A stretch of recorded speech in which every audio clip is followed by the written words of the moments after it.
As beginners, dapat alam natin yung tinatawag na 4 essential chords. Major, minor, diminished, at augmented. Para pag makakita tayo ng mga chords na example diminished, hindi tayo matataranta pag merong mga family chords na merong mga diminished.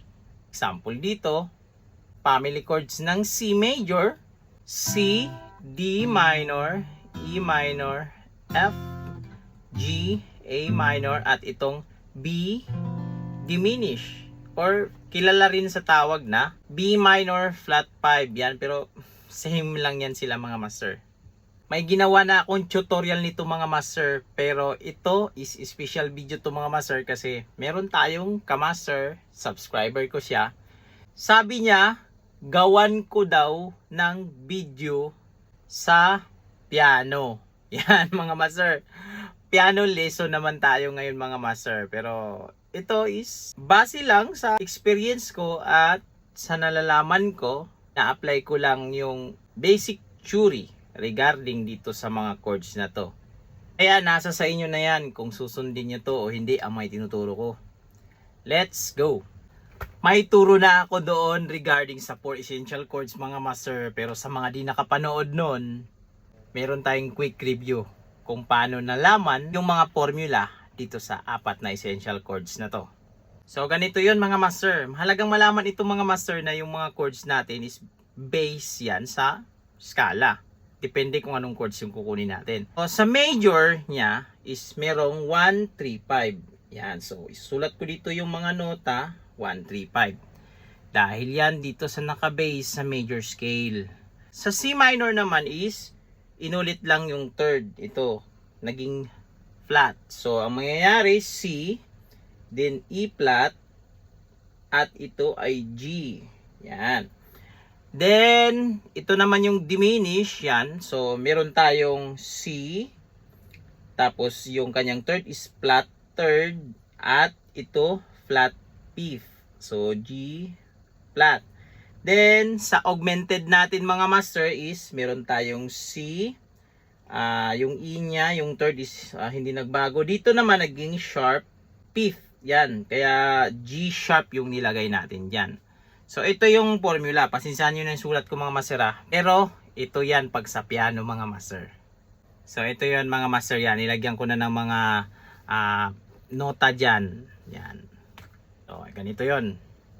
Ito na yung ating piano mga master. So, take note mga master, yung tinuturo kong 12 notes, yung bilog na to, yan. Binabalik-balik na natin yan. So, same din yan dito sa piano mga master. Kahit gaano pa yan karaming keys dito, yan, yung mga pinipindot, same lang yung mga notes, bumabalik-balik, nagkakaroon ng octave. Yan. Example, ito yung C. Yan. So, susunod sa kanya itong itim na key. So, ito ay C sharp. Then, meron na tayong white key. Ito yung D. Then, susunod sa kanya, meron tayong D sharp. Yan. At susunod yung E. Then, pansin mo dito, wala nang itim. So, dikit yung ating E at F. Yan. At meron na namang itim dito. Ito ay F sharp. Then, puti. So, G. Then, ito is G sharp. Ito ay A. Then, A sharp. Then, B. Tapos, balik tayo sa octave na C. Then, repeat na lang din lahat. Yan o. So, C sharp, D, D sharp, E, F, ganyan. So, itong lahat na to is repeat lang. Parang sa gitara rin na pagdating ng 12 frets is nauulit lang kung ano yung nasa open string. Yan. Pag nakikita nyo, minsan yung nagpi-play ng keyboard is meron dito at dito rin sa kabila. So, yan. Pasensya na kayo mga master. Yung isang kamay ko is hawak niya yung cellphone. Ngayon, focus lang tayo mga master dito sa iisang octave na to. Yan. Ito. Yan. Hanggang dito. From C to C. So, itong sinulat din natin. So, ilalagay ko na lang sa taas yung mga formula. Yan. So, ito ay C major scale, lahat ng nasa puti. Hindi na natin pakialaman yung mga itim na key kasi mga sharp niya yan. So, ito lang. Di ba? scale siya, major scale lahat ng puti na yan. Kaya pag C major chord progression, kahit saan ka lang dito maglalagay ng daliri mo. Basta hindi mo lang pakialaman yung itim na to, hindi ka magsisintonado. Kasi itong mga white keys na to is pasok lahat sa major scale ng C. So, gaya ng gitara mga master na distances nila, ganun din ito yung sa keyboard. Kung napapansin nyo, galing tayo sa C, di ba meron tayong tinatawag na whole step, yan, whole step, then half step. Di ba? Whole step dahil meron tayong frets na pagitan. Kumbaga sa gitara, dito naman may isang key na pagitan. Kaya whole step. Whole step, whole step, half step, whole step, whole step, whole step, then half step pagdating doon sa octave natin ng C. So same lang din sa gitara mga master. Dito muna tayo sa unang formula, yung major. So sa major meron tayong 1, 3, 5. So 1, 3, 5 ang ginagawa is thumb mo yung 1. Then yung 3 ito, yan, yung middle finger natin, then ring finger natin yung G. Yan, ganito. Ito yung gamitin lang natin, tatlong daliri lang. So ito ay C major. Pag i-play mo ng sabay, yan, di ba? Katunog siya ng ating gitara.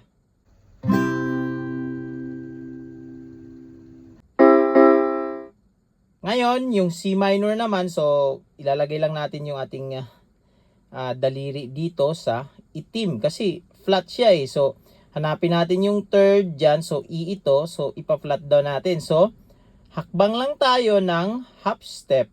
So ganito, kasi ito yung kasunod niya. So ito ay E flat. Yan. E flat. Atras ka. E flat. Kasi nandun yung sa formula E flat. So hindi mo siya tawagin na D sharp. Take note mga masira. Pag C minor yung ating kukunin sa formula, kumbaga gagawin natin, hindi natin siya tatawaging D sharp. Hindi ganito. C, D sharp, G. Hindi. Kundi C, E flat, then meron tayong G. So ito yung C minor. Pakinggan mo yung sa gitara.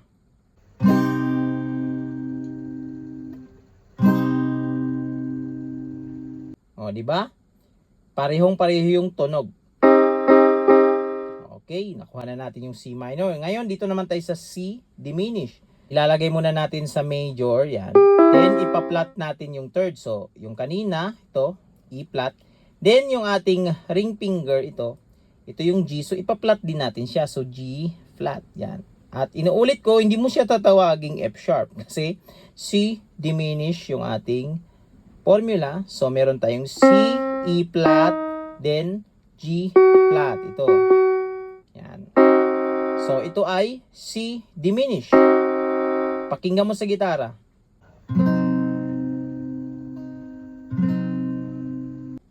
Diba? Parehong-pareho yung sounds nila. At take note, tinawag ko rin siyang kaninang C minor flat 5.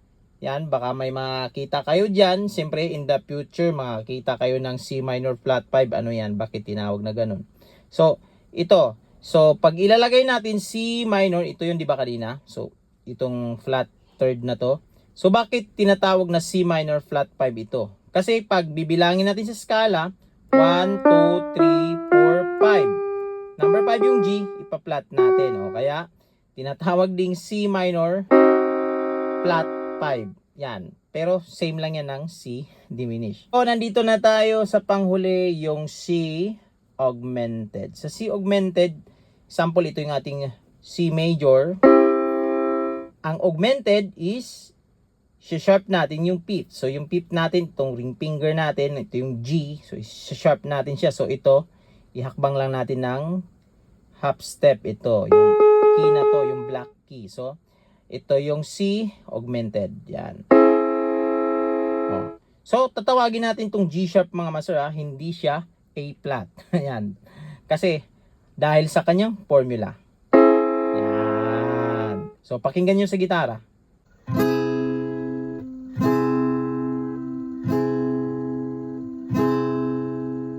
Di ba? Parehong-pareho yung sounds. So, ulitin natin. Ganito ko na lang gagawin para makita nyo. Yan. Sa tatlong daliri. Kung naka-pork tayo. So, ito. Major. Then minor. Ito. Pa-flat mo to. Then, diminish. Pa-flat mo yung fifth. Yan. Then, augmented. Yan. Ito. So, yun siya mga master. Ganun lang kadali. Ngayon, pag babaguhin mo yung chords mo, example, gagawin nating D, yung apat na chord na D, meron tayong D major, D minor, D diminished, at D augmented. So, yung formula natin, yung mga numero hindi magbabago. Siyempre, yung nota lang nagbabago. So, dahil D na yung kukunin natin, so, ang base niya is D major scale. So, sa D major scale naman, dito, syempre, meron na tayong mga black keys. Dahil, kung titignan natin sa gitara, di ba, meron tayong whole step, half step. So, same lang din dito. So, tignan nyo dito mga master. Ito yung D natin. Yan o, D. So, whole step. Yan. Then, sunod natin is whole step. So, from E to F sharp na tayo. Hindi na natin gagawin itong F na to kasi half step sila o. So, laktawan natin tong F, mapupunta tayo dito sa F sharp. Yan. Then, bago nagkaroon ng half step, so F sharp, half step, so G. Then, whole step, then whole step ulit from B to, ito na, C sharp, kasi whole step eh. So, B to C sharp. Then, half step. Sa gitara lang, di ba? So, dahil D ito, yung half step natin is octave. So, ito yung D major scale dito sa keyboard.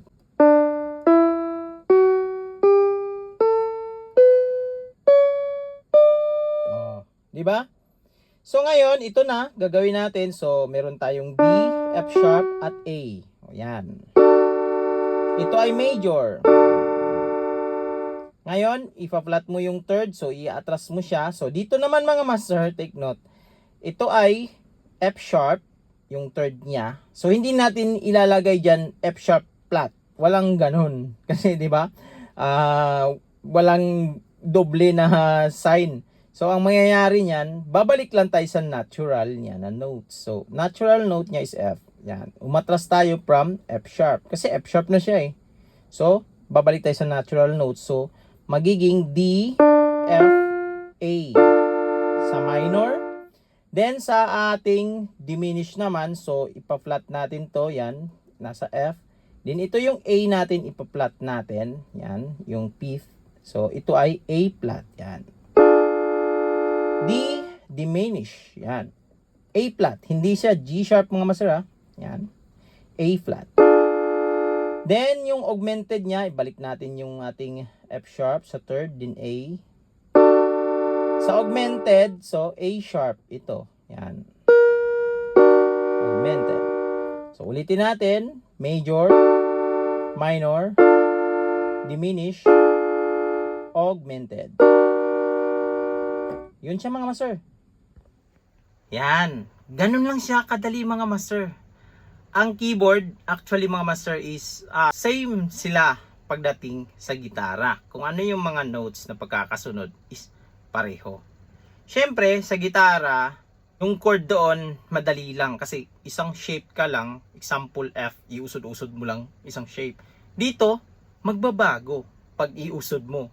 Pag galing sa C, puro puti, yan. Pagdating sa D, meron na tayong isang itim. At ganun din sa A. Dito kasi, iba. Pag i-chords mo dito, komplikado siya. Kahit na merong mga notes na nakalagay, nakakalito rin. Kaya ako, personally, hindi ako ganun ka sa keyboard.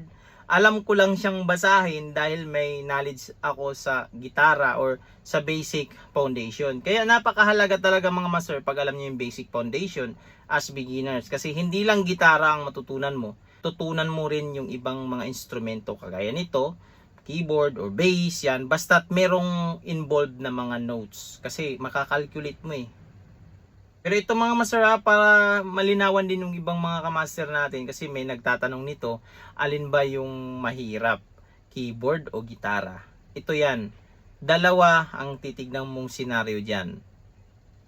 Pag chords yung babasehan mo, more komplikado ang keyboard natin. Lalo na pag magpapalit na ng keys. Yan. Sa gitara kasi, pag chords, yun na nga, usod-usod mo lang, isang posisyon ng kamay. Mga komplikado na mga nota, paramihan ng mga nota, mapagod ang keyboard. Actually, mahirap ang keyboard. Kaya para sa akin, pareho sila. Kahit anong instrument man yan is mahirap talaga yan pag hindi mo alam ang tinatawag na mga basic na foundation. So hanggang dito lang sa video natin na ito mga master. Sana wag itong kalimutang i-share sa mga kaibigan nyo, kakilala nyo na mahilig din sa gitara. At mahilig din sa piano, yan, or keyboard, yan. Hanggang dito lang, this is Smart Music. God bless you all. Peace out.